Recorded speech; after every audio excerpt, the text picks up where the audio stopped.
Very pleased to be joined here at the Gas Tech Conference in Milan, Italy by Jack Fusco. He is the CEO of Cheniere, Energy America's largest LNG exporter. Jack, thanks very much for taking some time. Thanks. The Secretary of Energy and the Secretary of Interior are both here. They have talked to us and others about doubling U.S. energy sales to Europe. Some of that's LNG, some is just energy. A lot of that, though, would come from Cheniere in the form of increased LNG sales. Yeah.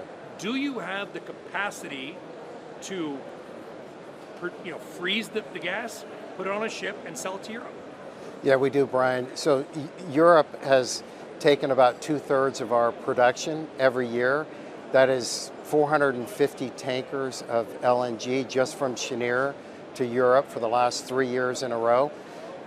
We are a year ahead of our expansion, our $7 billion expansion at Corpus Christi. That gives us an extra 100 tankers, give or take, for next year.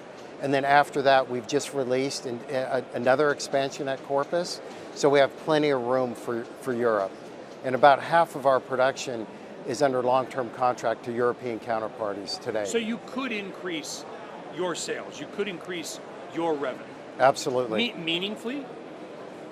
Absolutely, every little bit counts. Yeah, it does, Yeah. but I've been to your facilities. You know, it takes a huge amount of physical infrastructure to add more ships, you call them trains, to add more LNG export capacity. Yep. I know you continue to build out the number of trains. Yep. Where do you think you'll be in a couple of years versus where you are right now? Well, so right now we're at 45 million tons per annum of LNG liquefaction capacity. We're going to get to 60 million tons with this latest expansion project, going to 75 million tons, and then all the way to 100 million tons by the end of this decade. ExxonMobil's partnering up with Qatar, I think at Golden Pass in Texas, but there's a lot of booths at this massive conference of companies that are either starting to get into or want to get into your business. How do you view that extra competition? Or is there room for more expansion in the U.S. generally that won't hurt Cheniere? Well, we've made it seem easy.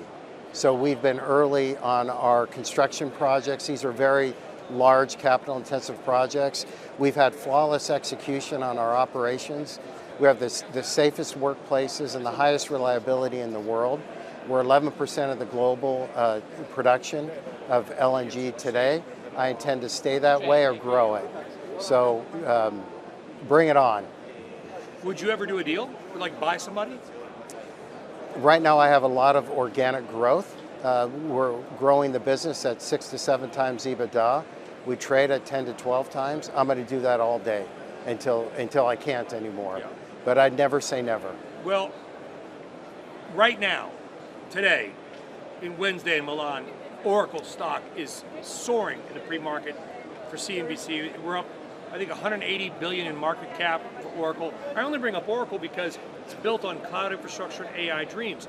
The AI dream that is powering $500 billion in capital spending is largely going to be powered by natural gas. A lot of the natural gas that you sell around the world. Yes. Where does Cheniere fall into the AI scheme? No, we're very excited about the opportunity. So if you look at the long-range forecast of LNG, it's doubled since I've taken over Cheniere in the last 10 years. It's going to double again by 2030. It's going to continue to grow. So if you annualize the growth rate, it's 3 to 5% a year for the next 20 to 30 years. Do you feel like Wall Street pays enough attention to your stock?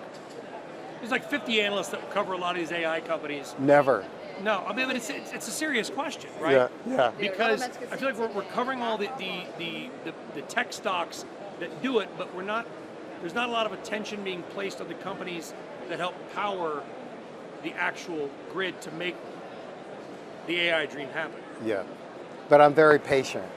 So I'm willing to hang in there and then prove it.